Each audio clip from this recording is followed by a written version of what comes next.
முதல்ல 2வது படம் பண்ணும்போது எந்த ஏரியாவில் நம்ம படம் பண்ணலான்னும் போது கடல் சீஸ்கேப்பை எக்ஸ்ப்ளோர் பண்ணணும்னு முடிவு பண்ணோம். அப்போ நானும் என்னுடைய நண்பர் தோழர் சதீஷ் அவங்க தான் எல்லாம் சுற்றிட்டு இருக்கும்போது எங்களுக்கு கிடைச்சது தான் இந்த களம்.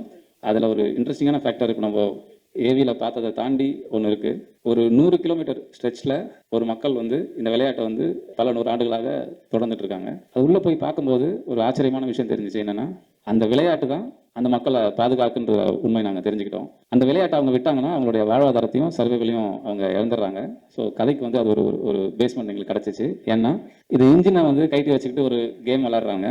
ஸோ நாளைக்கே வந்து அவங்களுக்கு ஒரு டீசல் தட்டுப்பாடோ இல்லை ஏதாவது ஒரு விஷயம் வந்து கடலில் வந்து அவங்க இன்ஜின் பழுதாகி கடலில் மாட்டிக்கிட்டாங்கன்னா அவங்க திரும்பி வர்றதுக்கான அந்த வலிமையை இந்த கேம் தான் அவங்களுக்கு தருது. ஏன்னா இந்த கேமில் இன்ஜின் இல்லாமல் விளாட்றாங்க. ஸோ இப்படி தான் லைஃபோட அது மிங்கிள் ஆகிருக்கு. அதனால் நாங்கள் அதை ஒரு பேஸாக எடுத்து அதை எடுக்கிறது மூலிமா எனக்கு தான் பெருமையாக இருக்குது. அந்த கேம் வந்து எனக்கு எவ்வளோ ஹெல்ப் பண்ண போகுது, அங்கே அந்த ஊரில் இருக்கிறவங்கலாம் எவ்வளோ நமக்கு ஹெல்ப் பண்ண போகிறாங்கன்னு நினைக்கும் போது ரொம்ப சந்தோஷமாக இருக்குது.